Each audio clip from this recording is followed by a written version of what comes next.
Sebelum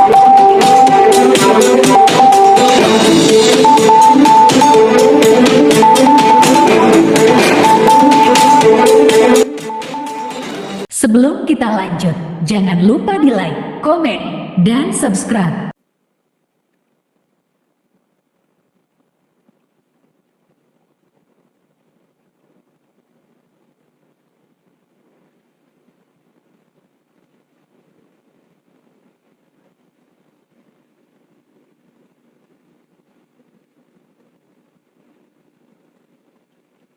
Assalamualaikum warahmatullahi wabarakatuh.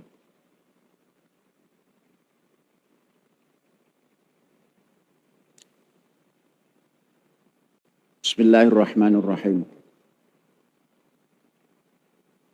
Allahu Akbar, Allahu Akbar, Allahu Akbar. Allahu Akbar, Allahu Akbar, Allahu Akbar. Allahu Akbar. La ilaha illallah wallahu akbar. Allahu Akbar walillahil hamd.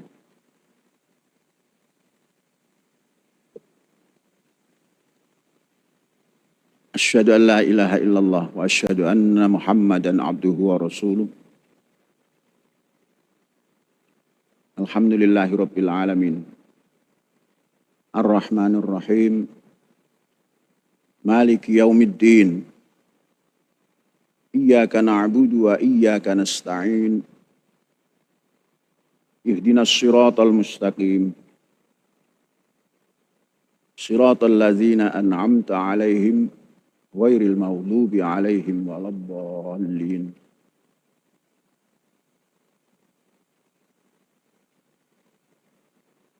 Alhamdulillahilladzi khalaqas samawati wal ardh wa ja'ala adh-dhulumati wan nur.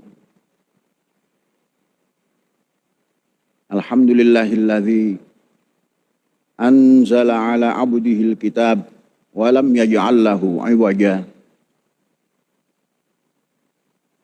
Alhamdulillahilladzi lahu ma fis samawati wa ma fil ardh wa lahul hamdu fil ula wa fil akhirah wa huwal hakimul khabir. Alhamdulillahilladzi hadana li hadza wa ma kunna linahtadiya laula an hadanallah. Asyhadu an la ilaha illallah wa asyhadu anna Muhammadan abduhu wa rasuluh. Amma ba'du, fa ya ibadallah, usini wa iyyakum bitaqwallah. Faqad faza man ittaqa wa akhussukum ala ta'atihi la'allana minal muflihin. Hadirin sidang salat Id yang berbahagia. Muslimun wal muslimat, as'adakumullah hayatakum fid dunya wal akhirah.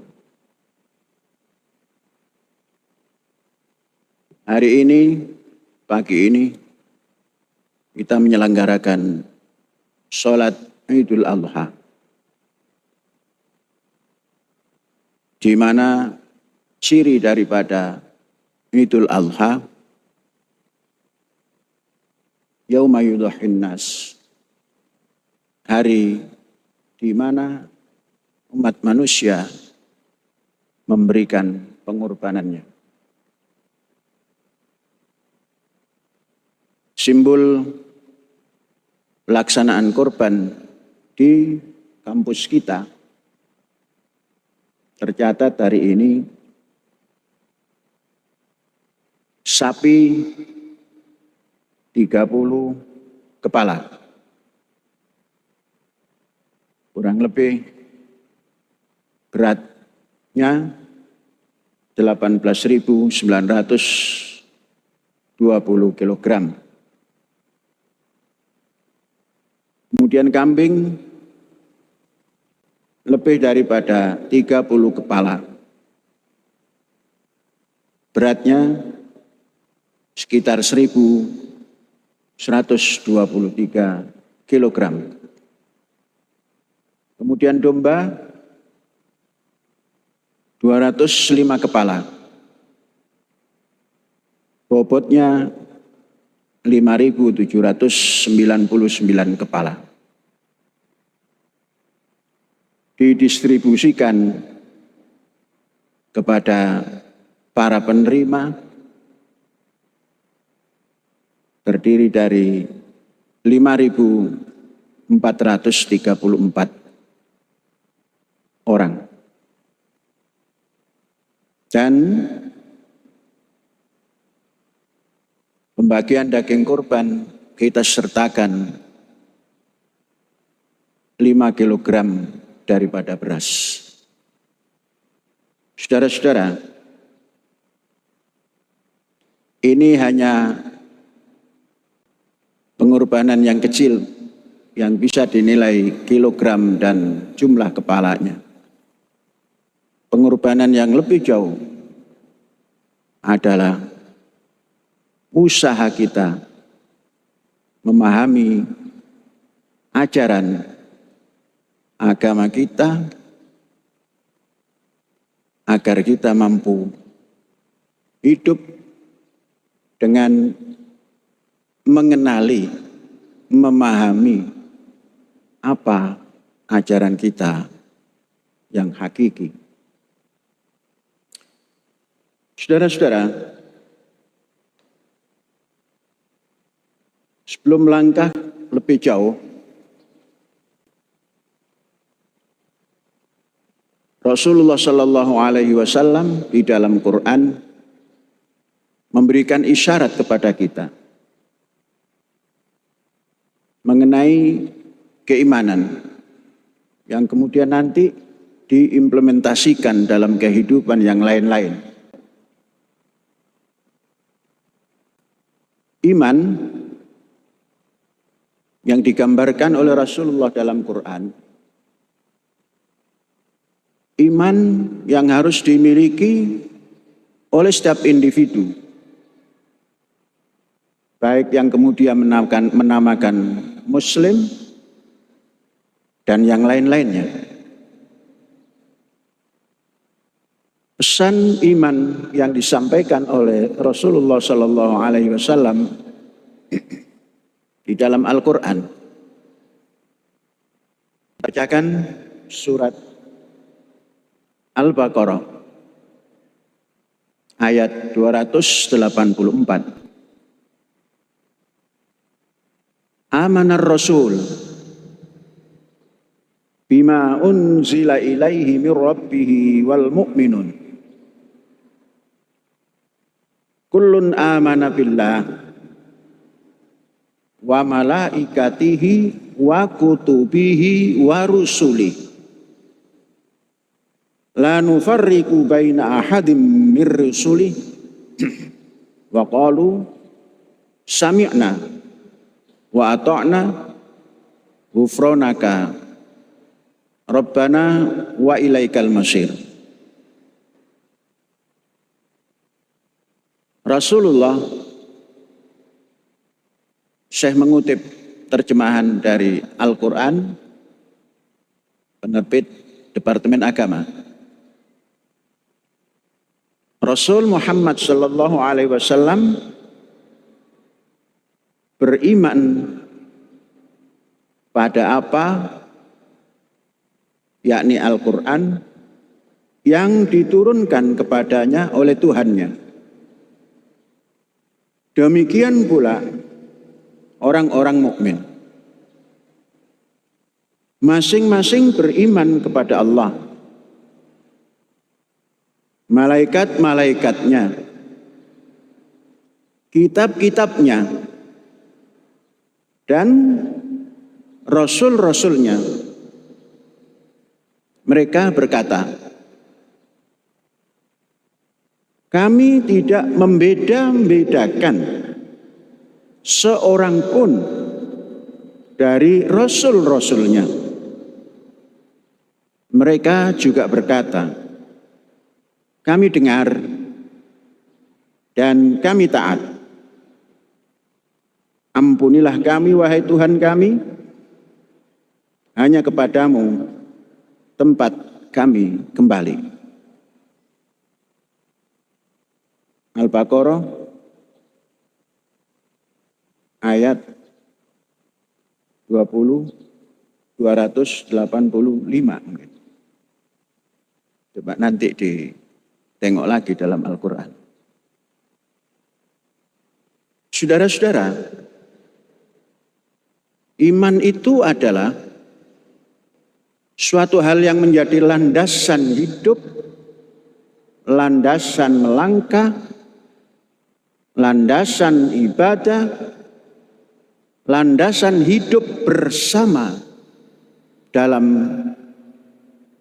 kehidupan berbangsa dan bernegara, dan juga hidup dalam lingkungan umat manusia sedunia. Inilah sikap Nabi Muhammad tentang iman. Tentunya disampaikan kepada umatnya yang kini kita ada di dalamnya. Jelas sampaikan di sini Rasulullah dan para orang mukmin mengakui adanya Allah yang sama. Iman pada Allah yang sama. Kemudian dilanjutkan, masing-masing yang ada di lingkungan Nabi Muhammad ketika itu, masing-masing beriman selain kepada Allah, kepada malaikatnya. Kemudian kitab-kitabnya. Bukan hanya satu kitab, kitab-kitabnya. Wa rusulihi, mengajak mengimani kepada para rasul-rasulnya. Kehidupan Nabi Muhammad ketika itu berada dalam lingkungan yang beraneka ragam keagamaan dan keyakinan. Ternyata kalau kita ikuti pesan daripada Al-Quran ini, kita bisa membayangkan betapa terjadinya kerukunan yang tinggi sampai kepada malaikat sama mengimaninya. Yang ketika itu kutub atau buku-buku atau kitab-kitab suci diimani yang ada ketika itu. Dan sampai hari ini yang ada ketika ini kalau kita mengikuti tuntunan Rasul. Semua kitab yang dibawa oleh para Rasul diimani. Setelah mengimani kitab-kitabnya, para Rasulnya diimani atas anjuran dan dakwah Rasul Muhammad sallallahu alaihi wasallam. Kemudian terjadi sikap ketika itu para mukmin tidak membeda-bedakan para Rasulullah yang ada. Tidak dibeda-bedakan, diimani semuanya para Rasul Allah. Kemudian mereka mensikapi, ya Rasul, aku dengar, kami dengar, dan kami taati ajaanmu itu. Ghufranaka Rabbana wa ilaikal masir. Ampunilah kami Allah, hanya kepadamu tempat kami kembali. Saudara-saudara, ini ajaran yang esensial, paling mendasar.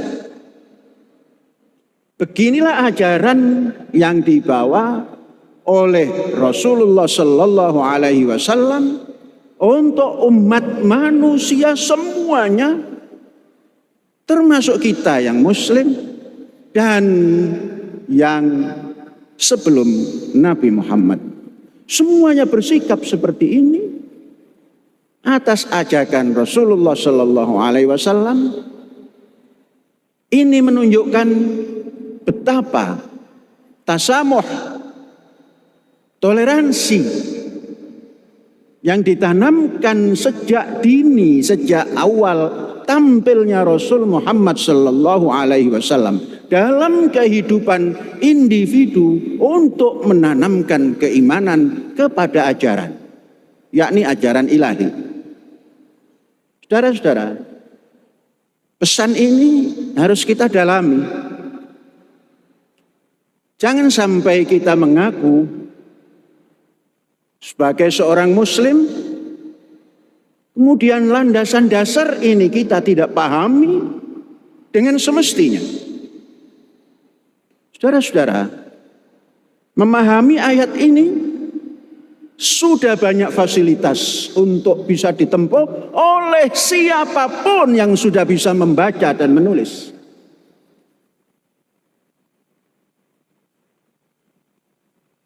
Siapapun Muslim yang sudah bisa membaca dan menulis, mesti keimanannya seperti yang dikehendaki oleh Rasul Muhammad Sallallahu Alaihi Wasallam.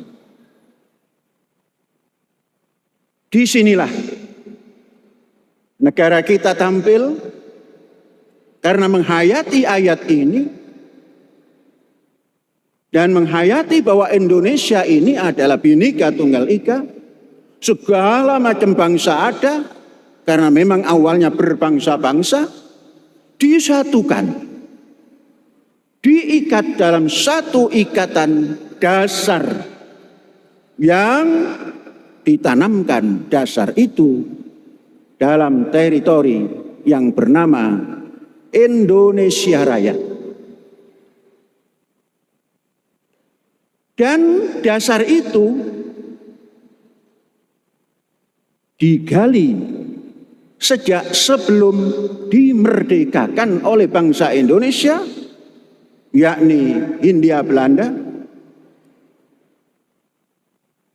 Landasan dasarnya adalah masuk di dalam ayat yang kita bacakan tadi. Maka keluarlah untuk memaknai ini semua, bangsa kita ternyata bangsa yang sangat memahami ajaran ilahi. Dikeluarkanlah dasar ketuhanan yang Maha Esa. Inti daripada segala macam kehidupan ini adalah mengenal diri bahwa kita ada Sang Pencipta. Maka bangsa Indonesia diajak kembali, apapun mereka, siapapun mereka, agama apapun mereka, duduklah dalam aras ketuhanan yang Maha Esa. Seperti yang dikehendaki oleh Rasulullah Sallallahu Alaihi Wasallam, diajak semuanya oleh Indonesia ini dengan dasar ini, agar cantumkan dirimu, cantelkan dirimu, wahai umat yang beragama, pada Tuhan yang Maha Esa. Saudara-saudara, betapa ayat ini mengilhami bangsa Indonesia. Kemudian untuk mewujudkan satu kehidupan yang boleh dan dapat dan bisa untuk bergabung bersama dalam ketuhanan yang Maha Esa ini, disesuaikan dengan ayat ini, maka keluarlah. Yang seperti itu adalah berbentuk kemanusiaan. Kemanusiaan itu wujudnya adalah mengimani adanya Tuhan yang Maha Esa. Maka tumbuhlah kemanusiaan yang adil dan beradab. Tidak adil kalau kita tidak mengimani Tuhan yang Maha Esa. Tidak beradab kalau tidak kita jalankan ajaran Tuhan yang Maha Esa. Keluar, itu yang namanya ketuhanan yang Maha Esa. Lanjut saudara-saudara. Dari ayat ini juga yang nantinya akan bisa mempersatukan bangsa. Maka dibuatlah dasar persatuan Indonesia dari ayat ini. Para rasul, tentunya semua agama yang hidup di Indonesia punya orang yang dianggap, yang diimani sebagai pembawa risalah. Semuanya dipersatukan. Bukan persatuan agama, namun persatuan Indonesia yang sudah mempunyai dasar ketuhanan yang Maha Esa itu. Saudara-saudara, pesan untuk tidak bercerai-berai dalam beragama, itulah kemudian diberikan oleh Rasulullah SAW pedoman. Bagaimana beragama? Kita bisa ambil dari Asy-Syura, Quran Asy-Syura, surat Asy-Syura, ayat 13. Al-Quran bisa kita catat di sini, kita ambil. Saya bacakan ayatnya. A'udzubillahi minasyaitonirrajim. Syara'a lakum minad-din ma wassa bihi Nuhan walladzi auhayna ilaika wa ma wassayna bihi Ibrahim wa Musa wa Isa an aqimuddin wa la tatafarraqu fihi. Kabura 'alal musyrikin ma tad'uuhum ilaihi. Allahu yajtabi ilaihi man yasha wa yahdi ilaihi man yasha may yunib. Saudara-saudara, agama yang kita miliki, agama yang dimiliki oleh umat Musa dan seterusnya, agama yang dimiliki oleh Bapak manusia Ibrahim alaihissalam, kemudian Nuh alaihissalam, kemudian Isa, kemudian Muhammad, itu syariat dari Allah.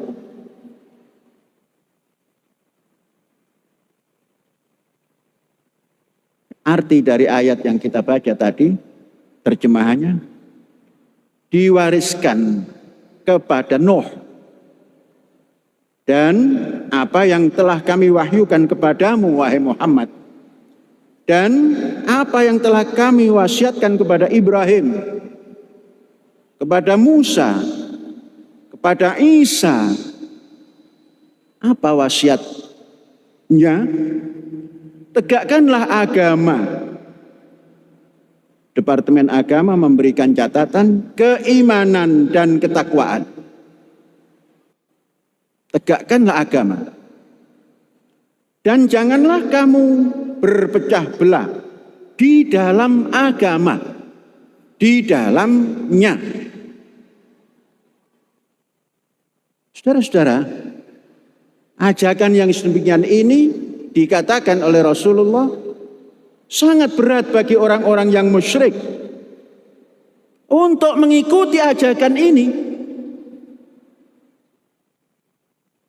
Agama yang kamu serukan kepada mereka, agama yang seperti ini, orang-orang musyrik menyikapinya berat. dan mungkin tidak mau menyikapi anjuran Kanjeng Nabi Muhammad ini. Namun Allah memilih orang yang Dia kehendaki kepada agama tauhid dan memberi petunjuk kepada agamanya bagi orang-orang yang mau kembali kepadanya. Saudara, ternyata ini yang belum banyak dipahami dalam beragama. Dan perpecahan beragama, baik antar agama maupun di internal agama. Yang kami maksudkan di internal umat beragama. Ini yang dirasakan berat. Sedangkan ajaran Islam melalui Rasulullah SAW menghendaki jangan bertikai, jangan berpecah belah dalam keagamaan. Inilah yang dikehendaki oleh dasar negara kita dalam hidup bernegara, ber-Indonesia. Jangan sampai tumbuh perpecahan beragama. Dan kita jangan menjadi musyrik. Ikuti petunjuk tadi, amanar Rasul bima unzila ilaihi min rabbihi wal mu'minun, dan seterusnya itu. Jangan menjadi musyrik terhadap ayat itu, dan jangan menjadi musyrik terhadap keagamaan, baik itu beragama, umat beragama secara internal maupun antar agama. Disinilah karena ada persatuan Indonesia, maka kampus kita, pendidikan kita tanamkan moto agar dapat bersatu menciptakan persatuan Indonesia. Az-Zaitun, pusat pendidikan, pengembangan budaya, toleransi, dan perdamaian. Ini untuk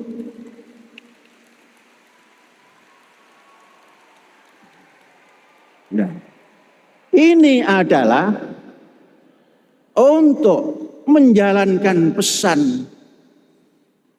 agar kita tidak bertafarruq, berpecah belah dalam beragama. Agama apapun di Indonesia itu dijamin oleh Al-Quran. Al-Quran menjamin.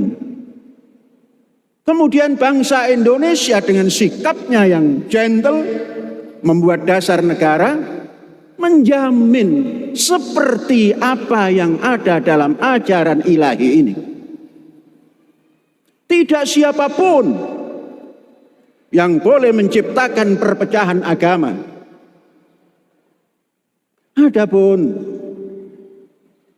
ijtihad umat beragama mendalami tuntunannya, itu dijamin kemerdekaannya agar dia yakin terhadap apa yang dijalankannya sesuai dengan kehendak ajaran ilahi ini. Saudara-saudara, mari kita carikan lagi atau tampilkan lagi bagaimana Rasulullah tatkala hidup bersama. Maka kita diajarkan dalam kehidupan ini, hidup bersama ini harus dipelajari dan dipraktekkan. Tidak hidup inklusif apa eksklusif, tapi inklusif, hidup bersama. Karena kita bangsa Indonesia, hidup bersama itu dinamakan Persatuan Indonesia. Kita baca bagaimana Rasulullah memberikan tunjuk ajar. Tatkala menghadapi dalam kelompok negara Rasulullah ketika itu Madinah Al-Munawwarah, di sana terdiri daripada umat beragama. ada Yahudi, ada Nasrani. Dalam Al-Quran tidak ditampilkan agama-agama yang lain, tapi agama samawi ini ditampilkan. Apa pesan Nabi Muhammad kepada orang-orang Yahudi?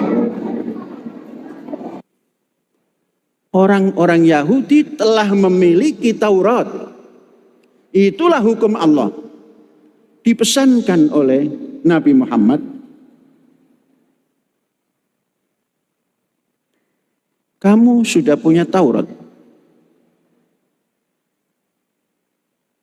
Maka, kalau kamu hidup, ikuti Taurat. Pesan akhirnya, wa man lam yahkum bima anzalallah fa ulaika humul kafirun. Siapapun yang telah mendapatkan kitab suci kemudian tidak digunakan, itu termasuk orang kafir. Betapa luhurnya Nabi Muhammad yang kemudian oleh umatnya membawa ajaran Islam dan menjadi muslim, dan kita pun menjadi muslim.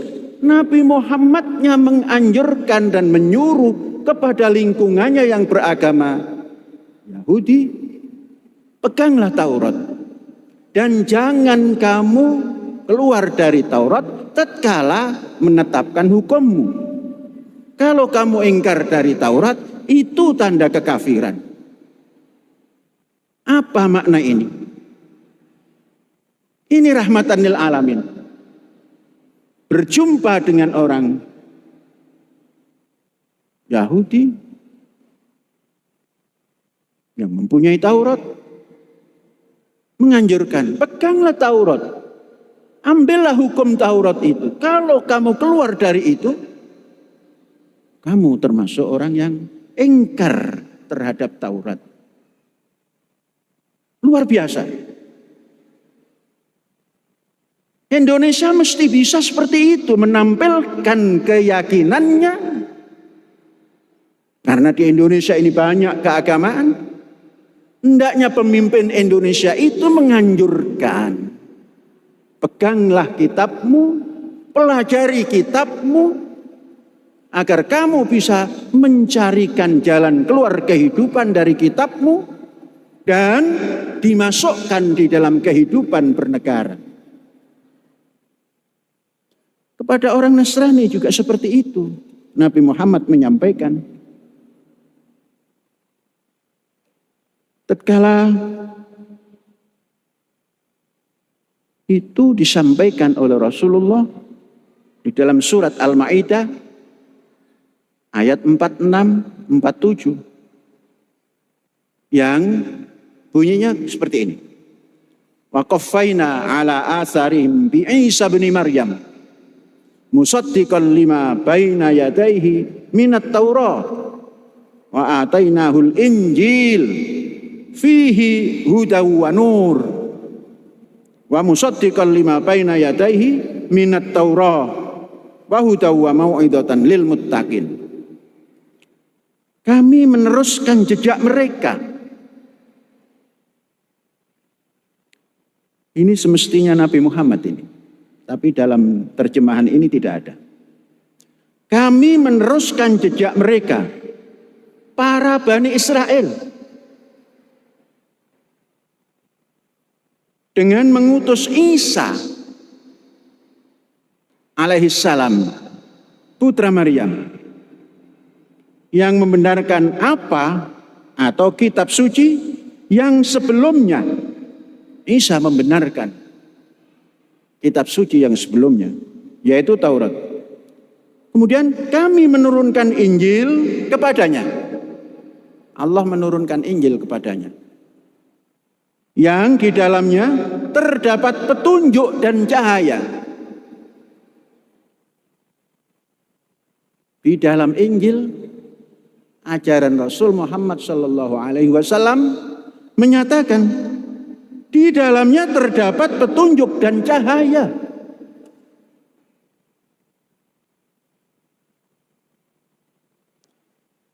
Dalam Injil itu membenarkan kitab suci yang sebelumnya, yaitu Taurat, dan menjadi petunjuk serta pengajaran bagi orang-orang yang bertakwa. Kemudian setelah itu Rasulullah menyampaikan lagi pesan. Wal yahkum ahlal Injil bima anzalallahu fihi wa man lam yahkum bima anzalallahu fa ulaika humul fasikun. Hendaklah pengikut Injil memutuskan urusan menurut apa yang diturunkan Allah di dalamnya. Siapa yang tidak memutuskan sesuatu urusan menurut ketentuan yang diturunkan oleh Allah, maka mereka itulah orang-orang fasik. Rasulullah berhadapan dengan orang-orang Nasrani seperti itu, mengingatkan, peganglah Injil dengan sebaik-baiknya dan jadikanlah hukum hidupmu. Kalau tidak begitu, kalau tidak memegang kitab sucinya itu untuk menetapkan hukum-hukum hidupnya, mereka orang fasik. Apa yang bisa kita tarik pelajaran daripada ini? Oleh karena itu, menyadari hal ini, maka dasar negara setelah terciptanya persatuan meletakkan orang beragama, apapun agamanya, mereka adalah bangsa Indonesia, rakyat Indonesia, ra'iyah Indonesia. Maka diciptakan dasar supaya ini tidak bengkreh, tidak saling tafarruq fiddin. Maka diciptakan kerakyatan yang dipimpin oleh hikmah kebijaksanaan. Itulah tadi ajaran ilahi yang seperti itu. Itulah hikmah, itulah kebijaksanaan.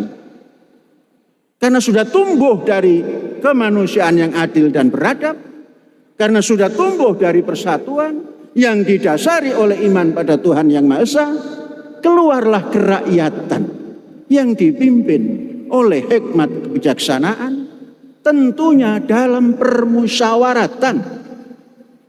Di sini letak mencari kebenaran, mencari titik jalan ke depan.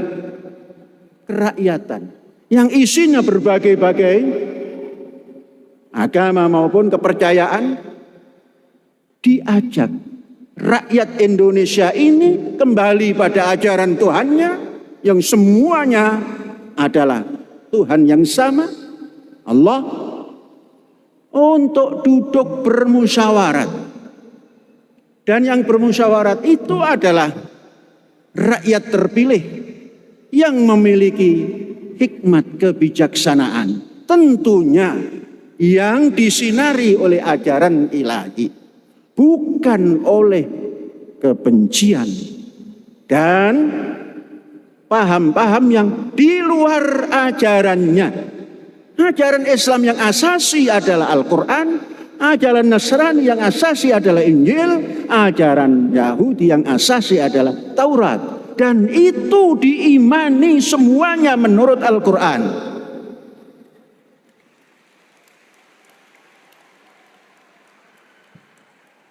Saudara-saudara, maka tumbuh permusyawaratan tadi. Maka orang yang sudah seperti ini, yang memiliki hikmat kebijaksanaan, tidak akan mencaci, tidak akan menuduh, tidak akan menjelekkan apa yang dipegang oleh para penganut agama. Tidak Qur'ani. Dan ini tidak sesuai dengan dasar negara kita. Saudara-saudara, bangsa Indonesia arif untuk menjalankan penjabaran daripada dasar negara, maka dibuat undang-undang dasar. Undang-undang dasar tumbuh daripada dasar ini. Maka undang-undang dasar yang sudah berjalan ini pun harus dirujuk kembali. Sudahkah sesuai dengan dasar negaranya? Andainya kerakyatan tadi tentunya akan tumbuh hikmah kebijaksanaan dalam permusyawaratan, akan tumbuh membuahkan keadilan sosial. Sudahkah itu kembali kepada dasar negara? Mari kita sebagai umat beragama dan rakyat Indonesia ikut masuk memberikan gagasan, meletakkan bangunan daripada penjabaran daripada dasar negara menjadi undang-undang dasar negara yang sesuai dengan dasar negaranya. Inilah saudara-saudara pesan Idul Adha. Mari kita kembali. Karena Idul Adha ini juga atau uluhiyah atau kurban ini juga itu intinya ajaran Ibrahim. Di mana agama Ibrahimi itu akan ada bahasa kurban itu. Ini menandakan Rasulullah SAW tidak pernah putus dari leluhur agamanya. Coba pelan-pelan kita ciptakan budaya seperti yang dikehendaki oleh Al-Quran tadi. Amanar Rasul bima unzila ilaihi mir rabbihi wal mu'minun dan seterusnya. Kemudian kita duduk di negara Indonesia ini yang punya dasar negara yang sangat sesuai dengan apa yang ada di dalam ajaran ilahi ini. Mari kita ciptakan. Kemudian ujungnya wala tatafarraqu fihi. Jangan berpecah belah atas nama agama.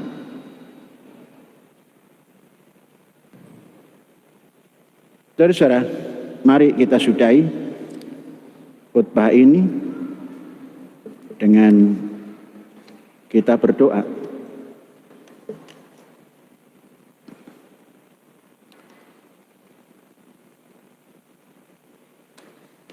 Mari kita berdoa bersama-sama.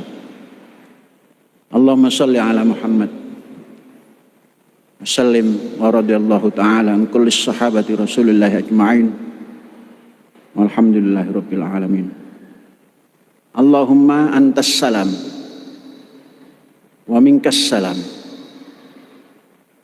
wa ilaika ya'udus salam fa hayyina rabbana bis salam wa adkhilnal jannata daras salam tabarakta rabbana fa ta'alait ya dzal jalal wal ikram.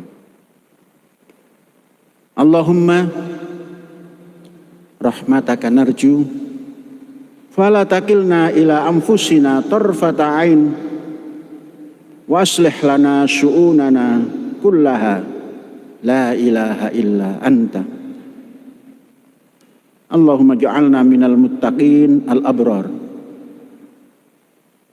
wa askinna ma'ahum fi daril qarar daris salam wal abrar. Allahumma Rabbana atina fid dunya hasanah wa fil akhirati hasanah wa qina adzabannar. Subhana rabbika rabbil izzati amma yasifun. Salamun alal mursalin. Alhamdulillahi rabbil alamin. Hadza wallahu yar'ana wa yahfazuna walhamdulillahi rabbil alamin. Merdeka.